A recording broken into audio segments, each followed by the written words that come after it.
그래서 이 남자는 2008년 8월 8일 긴급 체포로 경찰에 체포됩니다. 근데 그 체포 직전의 영상을 제가 보여드릴 거예요. 경찰들이 이 아이에게 물어보고 이 남자가 맞다는 말을 듣고 경찰이 화가 나가지고 이 범인한테 가서 따지는 거야. 그 영상 제가 지금부터 보여드리겠습니다.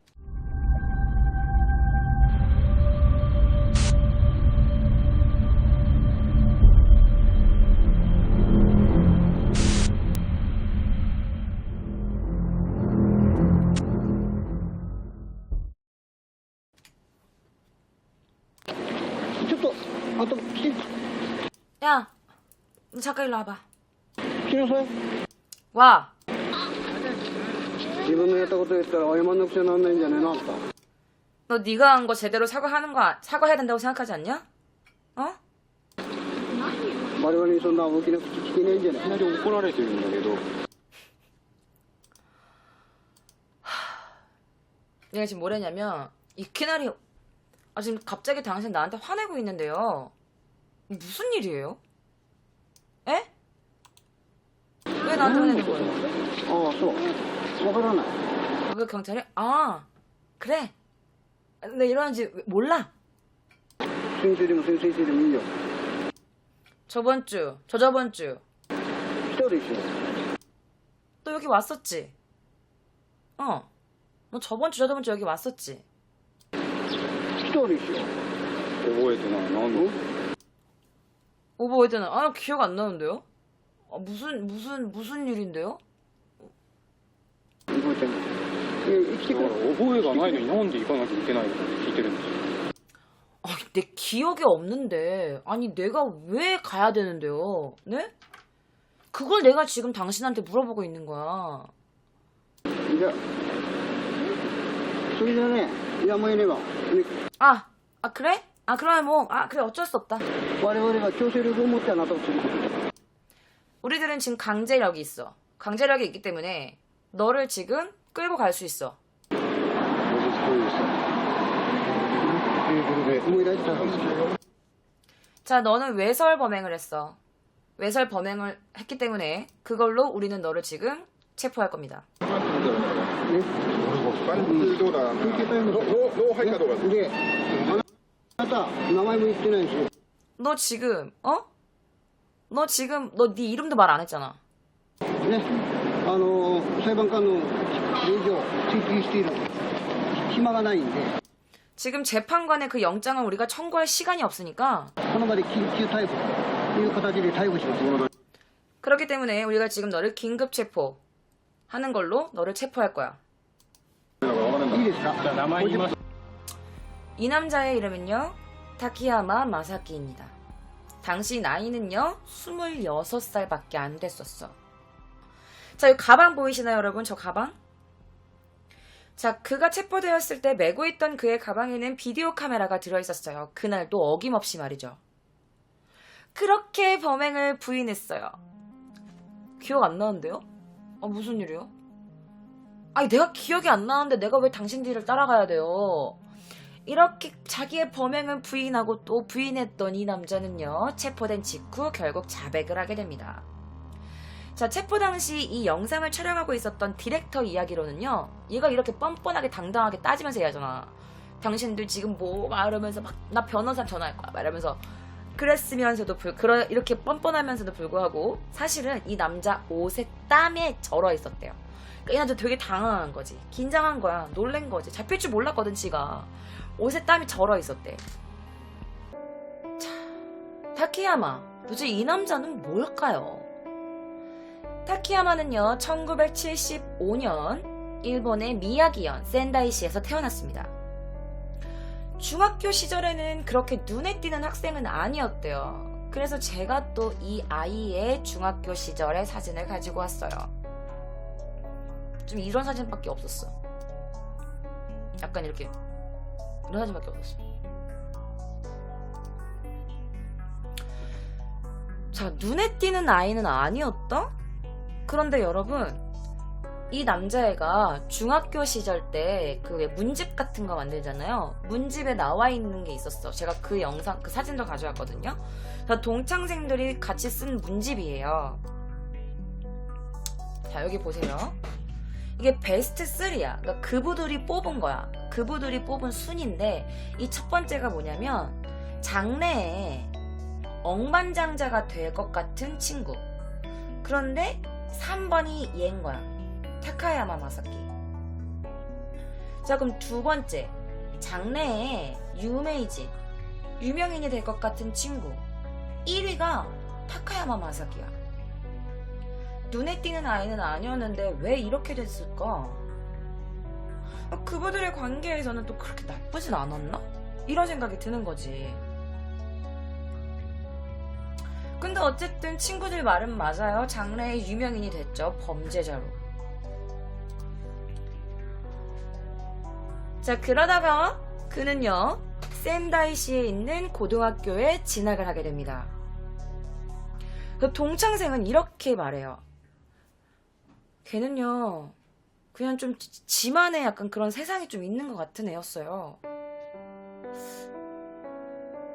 모르겠어요. 그냥 좀 우리들과 이렇게 막 곁을 두고 친하게 지내지는 않았어요.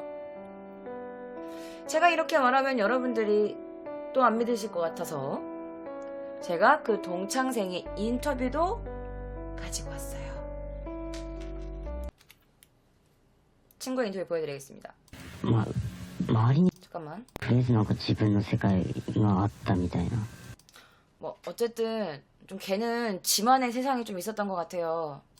ねやっぱり周りにあんまり打ち解けないタイプなのかな。 그러니까 이게 무슨 말이냐면 좀 이렇게 허물없이 지내는 타입은 아니었어요. 그러니까 좀 이렇게 곁을 주지 않는 그런 애였어요. みたいな。確か辞めたんですよ、高校2年生の頃に。 아, 맞다. 걔 학교 그만뒀어요. 고등학교 한 2학년 때쯤? で、なんかこう旅に出るっていうことで、 뭐 갑자기 뭐 여행 간다 뭐 이런 걸로 그만뒀던 것 같아요. 라고 인터뷰를 해요. 곁을 주지 않고 자기만의 세상이 있는 애. 그러다가 고등학교 2학년 때 뭐 여행을 떠난다면서 갑자기 학교를 그만뒀어. 그런 그가 이 꼴이 난 거죠.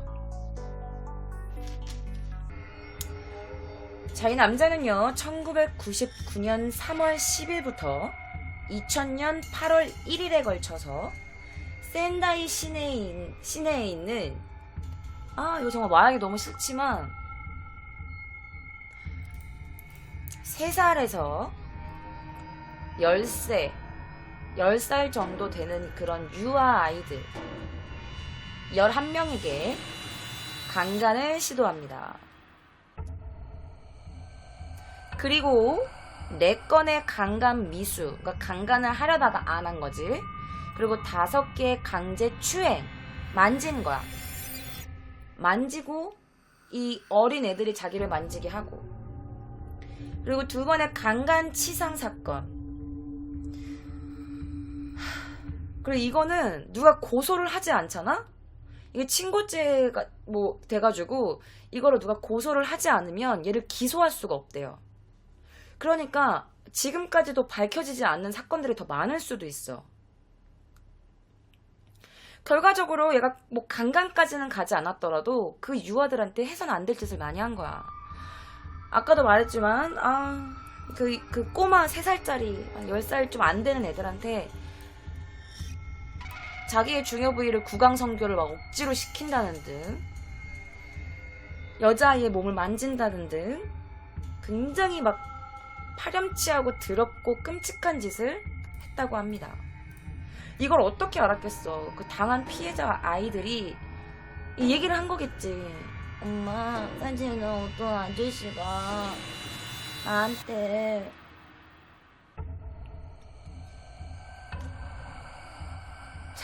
체포 직후 그의 집을 가택 수사를 시작해요. 그리고 그의 집안에선 다수의 비디오가 발견됩니다. 어떤 비디오겠어? 얘가 범행 갈 때마다 뭐 갖고 간다고 그랬지? 비디오 카메라 가지고 간다고 했지. 맞아요. 이 남자의 집에서 발견된 비디오들은요, 자신이 범행을 저지를 때 직접 찍은 비디오 테이프들이었어요. 이 가택 수사 과정에서 45명의 유아들의 영상이 발견돼요. 그 말은 뭐냐?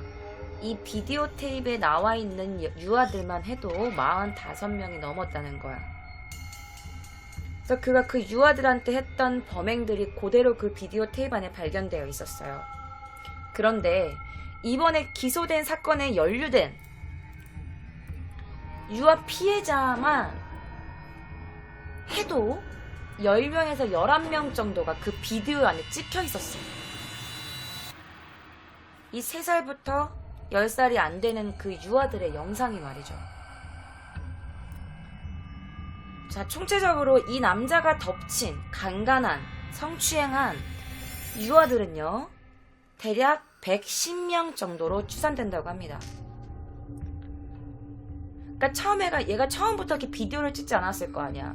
막 이렇게 얘가 강간을 하고 다니다가 이걸 좀 남겨보면 어떨까라는 생각이 들어서 비디오 카메라를 갖고 다니기 시작한 거야. 그리고 나서 자기가 범행을 칠 때 이렇게 해봐. 그렇게 이러면서 이런 더러운 짓을 한 거지. 그러면서 재판할 때 그는 이렇게 말해요. 기억이 안 나는데요? 기억이 안 나요. 그때 모르겠어요. 그냥 그 범행을 저질렀을 때 그때는 제가 아닌 것 같고 그때 기억은 잘 안 납니다. 그리고 막 의미 불분명한 그런 진술을 막 이렇게 번복하기 시작해. 그래서 그의 변호사는 그를 변호할 때 어떻게 변호하냐.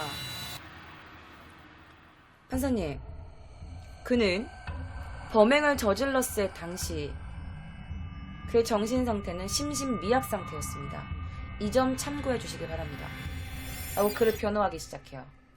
심신미약 상태라는 거는 뭐야? 그냥 대놓고 까놓고 말하면 정신이 좀 문제가 있는 애다 이거야. 왜 그런 거 있잖아. 정신병이라고 하면 약간 좀 법이 좀 이렇게 느슨해지고 막 유죄도 무죄되고 막 이런 거 있잖아. 그렇게 얘를 변호하기 시작해요. 열받죠? 자, 그러나 판사는 이렇게 말합니다. 그가 범행을 저질렀을 때 그는 그의 범행을 자기 스스로 비디오 카메라로 촬영을 하고 있었고, 그리고 어린 유아들의 범행을 저지를 때 어린 유아들의 입을 막거나, 그리고 타인들의 이런 행태를 그런 거 금방 감지하고 거기서 도망치려고 했던 점, 이런 점을 보았을 때 그는 범행 당시 그가 저지른 그 범행을 책임질 수 있었던 상태였다고 보아진다. 라고 판결을 내려요. 그도 그럴 게 그가 센다이에 있는 이 맨션에서 첫 번째 범행을 저지르고, 그리고 나서 그 장소로부터 한 300m도 안 되는 그 300m 가량에 떨어진 곳에서 또 범행을 저지르려고 했고, 그러니까 이런 모습들을 보면 얘가 되게 계획적인 거야. 똑같은 데서 하면 안 되지. 야, 이번엔 저기 좀 떨어진 데서 한번 해봐야겠다. 그러면서 여자 아이들한테 猫がいなくなったので一緒に探して、もう赤い本のもう表紙の本を落としたんで探してるんだ。もう黒い服を着た女の子こっちに来なかったかい? 뭐 이런 거. 아저씨가 오빠가 지금 고양이를 찾고 있는데 고양이 잃어버렸어. 같이 찾아주면 안 될까? 아저씨가 빨간색 책을 여기 떨어뜨렸는데 어디 간지 몰라서 아저씨 찾고 있어. 같이 찾아주지 않을래? 예. 혹시 검은색 옷을 입은 조그만 여자애 여기 안 왔니? 어디 갔지? 아저씨랑 같이 찾아주면 안 될까? 이런 식으로 아이들을 유인하고 꼬셨던 거. 그러니까 보면은, 그리고 나서 가방에는 비디오 카메라가 항상 준비되어 있었고, 아이들을 인적이 드문 곳으로 끌고 갔던 거. 모든 것을 봤을 때 심신미약 상태라고 하기에는 모든 범행이 너무 계획적이었다. 그러므로 그는 심신미약 상태가 아니었고 그가 저지른 짓을 책임질 수 있었던 상태였다라고 판사가 그렇게 말을 한 거지. 왜냐면 봐봐, 이런 세세한 그런 부분까지 계획을 한 걸 보면 얘가 꼬마 여자아이들의 심리 상태 같은 것도 꽤나 잘 알고 있었던 거야. 그러니까 얘가 미친 애지만 정신적으로 병이 없었다는 거지. 그러니까 진짜 막 사이코 막 이런 애는 아니었다는 거야. 물론 이 새끼는 사이코야. 자, 그런데요, 검찰에서 이 재판에서 일본에서 사상 유례가 없는 이런 비열한 범죄를 저질렀기 때문인지는 모르겠지만 정말 사상 최초로 이 유례가 없는 최고형을 내립니다. 바로 무기징역을 구형해요. 무기징역. 얘는 전과는 없었어요. 이런 범행을 저지른 적이 없었어. 걸린 적이 없다는 거지. 그런데 유아를 살해한 것도 아니야. 근데 일본이 워낙 그 유아 관련된 범죄에 있어서 좀 굉장히 법이 엄해요. 그런 것도 있지만 근데 이 범죄가 엄한 건 좀 아이를 죽였을 때, 그리고 뭐 몇 살 이하의 아이를 납치해서 돈을 요구했을 때, 유괴했을 때, 그럴 때, 가족이 죽였을 때, 이럴 때는 막 사형까지도 가는데, 그런데 이렇게 사람을 죽이지도 않았는데 이런 범행을 무기징역까지 최고형을 때린다는 게 일본에도 유례가 없었던 거야. 그래서 2002년 3월 29일 센다이 지방법원은 피고에게 무기징역 판결을 해요. 그러니까 얘 성격 봤잖아, 여러분. 우리 얘 성격 봐왔잖아. 얘가 가만히 앉아 있겠어. 아, 나 무기징역했구나. 그러고 있겠니? 얘가 항소를 합니다. 무슨 무기징역이에요. 아, 너무 심하잖아. 그러니까 다시 이제 항소를 해요.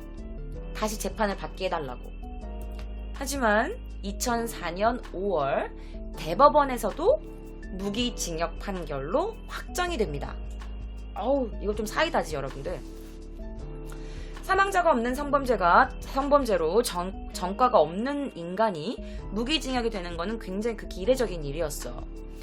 아까도 말씀드렸지만 일본이 유아, 어린아이들, 이런 미성년자에 관련된 그런 범죄가 법적으로 굉장히 엄격하기도 하지만 그럼에도 불구하고 굉장히 이례적인 일이었다는 거지. 자, 일단은 굉장히 어린 아이들, 3살에서 10살 이하의 어린아이들 10명 이상에게 범죄를 저지른 점, 그리고 발견된 그 비디오 카메라에만 담겨있는 유아들이 45명에 넘는다는 점, 통틀어서 이 남자가 저지른 유아들에게 성범죄를 저지른 그 피해자만 해도 100명이 넘는 110명 정도의 유아가 피해자인 점들. 그러니까 어린 아이들만 골라가지고 이런 악독한 범죄를 저지른 것에 대해서 되게 엄격한 판결을 내린 것 같아요. 판사님이 되게 현명하신 분인 것 같아. 타카야마는요 지금 감옥에 있습니다.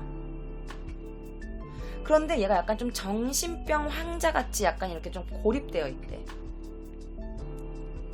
이게 어떻게 알게 됐냐면 이게 소문이 아니라 동일한 형무소에 있던 똑같이 있는 그 형무소에 있던 범인이 있었어. 그러니까 얘랑 같이 같이 살고 있었던 거야, 형무소에서. 걔도 범죄자겠지. 그런데 같이 무기징역으로 복역 중인 타카야마의 현재 모습을 잡지에다가 증언을 한 거야. 뭐 돈을 받았던지 뭐 어떻게 증언했는지 모르겠지만 전 잡지에서 증언을 했대. 얘랑 같이 형무소를 쓰고 있던 어떤 그 범죄자한테. 그래서 이렇게 말한 거야. 걔 지금 완전 정신병자 지금 하고 있어요. 정신병자 같아요. 근데 있잖아요, 얘가 교도관들이 있을 때는 그러니까 분뇨가 여러분 그냥 똥오줌. 교도관들이 있을 때는요 막 똥오줌을 막 그냥 싸는 거예요. 그러면서 막 이상한 말을 짓거려요. 근데 또 웃긴 게 우리 죄수들만 있을 때는요 또 그냥 보통 사람처럼 멀쩡하거든. 근데 얘가 교도관들만 있을 때면 좀 이상한 짓거리 한단 말이야, 정신병자처럼. 여러분, 무기징역, 그러니까 종신형, 이게 무슨 말이에요? 그러니까 무기징역, 그러니까 그 말을 그대로 직역을 하면 영원히 석방되지 못한다는 의미를 갖고 있는 거야.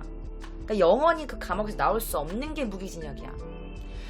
그런데 일본에서는 실제로 운영되고 있는 체제가 있어요. 솔직히 무기징역이라고 해도 현실적으로는 카리샤코라는 게 있어. 이 카리샤코가 뭐냐? 바로 선서 석방인 거야. 선처를 해가지고 석방을 하는 거야. 그러니까 무기징역이라고 해도 한 10년 혹은 15년에서 16년 정도의 석방이 될 수도 있다는 거야. 그럴 가능성이 있다는 거지. 그러니까 그런 운영 체제가 있대, 일본에. 그리고 거의 현실적으로 좀 그런 게 많대.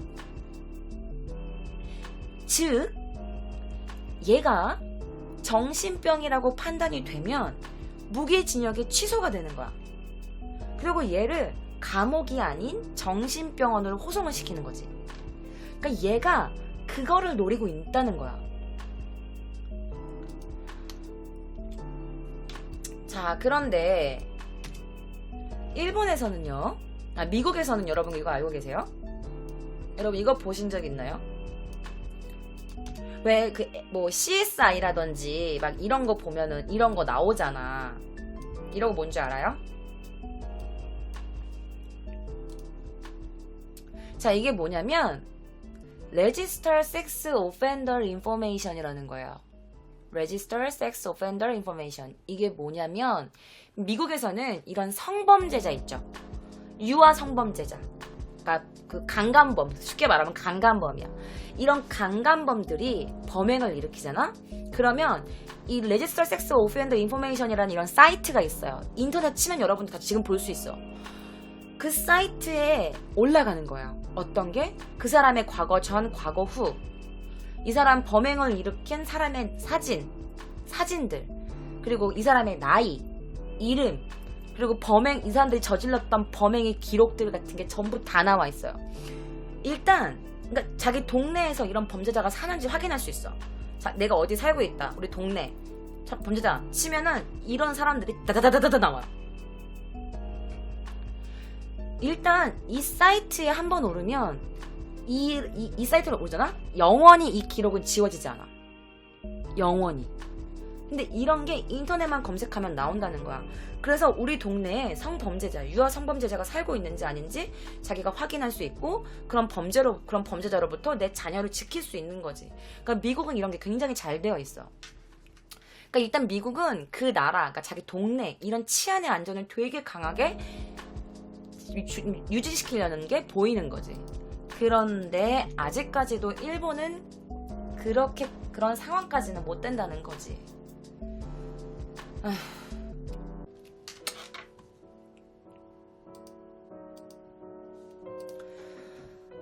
좀 너무 가슴이 아픈 얘긴데요. 이 피해 여아들이 강간을 당하지 않았던 유아들도 있었지만 강간을 당했던, 성범죄를 당했던 유아들도 있었잖아. 그런데 여러분, 이 새끼가 자꾸 이 새끼라고 싫어요. 욕하지 마. 막 유튜브에 그런 글 올리시는데 내가 오늘 처음 이 새끼라고 했어요. 이거는 정말 그렇게 하고 싶어요. 얘가 3살에서 10살 미만의 아이들만 골라가고 강간을 했잖아요. 그런데 유아들 몸은 아직 이렇게 성장이 발육이 다 되어 있지 않잖아. 그리고 우린 다 성인이니까 알 거잖아. 남자의 성기가 그런 조그만 유아들의 몸으로 이렇게 강제로 들어갔을 때 굉장히 몸에 이렇게 피해가 굉장히 커요. 많이 다치고. 피해 여자 아이들 중에서는 자궁 파열에 의한 적출을 한 거지. 그래서 인공항문 알죠, 여러분? 인공항문. 그러니까 옆에다가 이렇게 비닐봉지 같은 걸 항상 갖고 다녀야 돼. 그러니까 그 변을 못 보낸 거야. 그래서 항상 여기다가 이렇게 그 비닐봉지 이렇게 해서 달고 다녀야 돼. 그래서 인공항문으로 일생을 보내야만 하는 여자아이들, 유아들. 채소녀가 되기 직전의 그 유아들. 그리고 얘가 강간을 해서 보행장애를 갖게 된 유아 피해도 있어요. 보행장애가 뭐냐면 똑바로 걸을 수가 없는 거야. 왜냐면 밑에 있는 그 하반신이 다 이미 너무 많이 다쳐서 똑바로 걸을 수가 없는 거야. 근데 이게 너무 소름 끼치, 너무 더러운 게 뭐냐면 여러분들, 얘가 체포될 때 비디오 카메라가 있었다고 했잖아요. 근데 비디오 카메라뿐만이 아니었어. 얘가 뭘 갖고 다녔는 줄 알아요? 로션. 토할 것 같지? 로션도 같이 갖고 다녔대. 그래서 그는 이렇게 말을 했대요. 그 같이 아까 형무소에 같이 있던 남자가 잡지에다가 이 새끼가 지금 어떻게 살고 있는지 증언했다고 했잖아. 얘 항상 이렇게 말했대. 앞으로 한 5년 안에는 나갈 거야. 앞으로 한 5년 안에는 내가 나가고 싶다. 그리고 여러분들, 그 한국도 마찬가지지만 누군가가 이렇게 물건을 넣어주는 것도 있잖아. 뭐 책이라든지 뭐 이런 걸 넣어주는 게 가능해요. 그런데 얘 방에는요, 에로 책들이 엄청 많대. 특히 로리콘 잡지. 제가 예전에 로리콘에 관련된 그 기묘한 이야기를 한 적이 있잖아요. 그 잡지 못 보신 분들도 있을 것 같아서 제가 다시 한번 가지고 와봤어요. 그러니까 이런 잡지야. 근데 이 로리콘 잡지가 옛날에 실제로 있었어요, 일본에. 물론 지금은 폐간했어요. 이게 무슨 말도 안 되냐. 물론 폐간을 했어요. 그런데 얘 방에 이런 잡지들이 엄청난 거지. 누가 보내주나 봐. 얘 방에 이런 게 발견됐대. 여러 가지 에로책 그리고 로리콘 잡지까지 발견이 된 거야. 어쨌든 그러니까 얘가 이런 애를 좋아하는 거니까 이런 책들이, 그러니까 얘가 이거 갖고 있었다는 책이 아니라 이런 종류의 책을 갖고 있었다라고 말씀드리는 거예요. 그리고 동일한 방에 있던 그 죄수가 얘랑 같이 일본의 그 방송국 중에 NHK 방송국이 있는데, 그 NHK에서 나오는 그 방송 프로그램을 보는데 그 프로그램에서 어떤 소녀가 나온 거야. 여자 아이가 나온 거야. 그러니까 얘가 이렇게 말했대.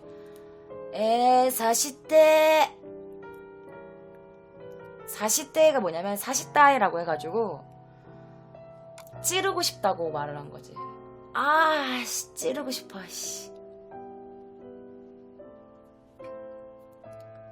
여기서 찌르고 싶다라는 건 지금 제가 여러분들이 생각하는 그게 맞아요. 강간하고 싶다, 막 이런 얘기죠. 이번 사건은요, 너무 판사님께서 너무 훌륭한 판사님을 만나서 그런지 모르겠지만 이렇게 너무 평생 장애를 안고 가야 하는 유아들, 그리고 정신적으로 굉장히 항상 그걸 안고 가야 하는 아직 3살 이런 애들인데, 꽃이 피지도 아직 못한 애들인데, 그런 애들이 이 기억을 가지고 평생을 살아가야 되는 거잖아. 이게 어른이 이런 일을 당해도 굉장히 감당하기가 힘든데 어린애들이 이거를 당했기 때문에 굉장히 그 어린아이 기분과 상처를 생각해서 배려해서 이런 엄격한 판결이 나온 것 같습니다. 그리고 얘가 또다시 범행을 저지를 수 있다. 범행을 저지를 수 있다는 그런 가능성까지 염두에 둔 이런 판사님의 현명한 판결이었다고 저는 그렇게 생각을 합니다. 자, 그런 현명한 판결이 무산되지 않도록 이 남자가 절대로 세상 빛을 보게 해서는 안 된다고 생각이 듭니다. 절대로 이 남자는 이 감옥에서 나와서는 안 돼. 그리고 이 남자애가 그 약간 좀 경찰들이 있을 때만 정신병 짓을 한다니까. 아니, 바지에 똥이랑 오줌을 싼대잖아. 그래서 혹시나 경찰들이 이 남자의 하는 짓거리에 현혹되지 않도록, 이 무기징역이라는 게 어겨지지 않도록 계속 이 남자를 감옥에서 붙잡고 있어야만 한다고 생각이 듭니다.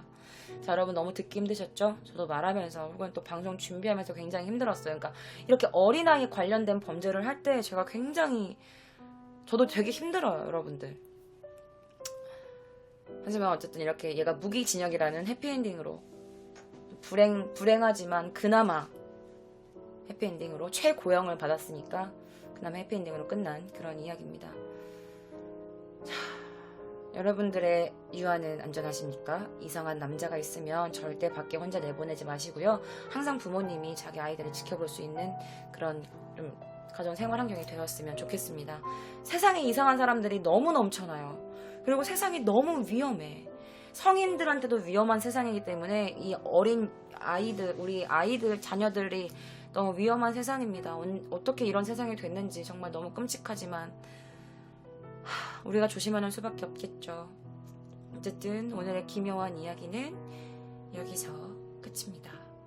자, 유튜브 구독자 여러분들은요, 유튜브 구독해주시고 좋아요 한번 눌러주시고 열심히 준비하는 컨텐츠입니다. 여러분들의 응원 달린 댓글도 기대하고 있겠습니다. 자, 그럼 저 도쿄 K짱은요, 다음 주 금요일 날에도 기묘한 이야기로 찾아오도록 하겠습니다. 자, 어쨌든 여러분 오늘 힘든 얘기 들으시느라 너무 고생 많이 하셨습니다. 자, 그러면 우리 마따라의 슈킨 요비니 하이마쇼. 자네.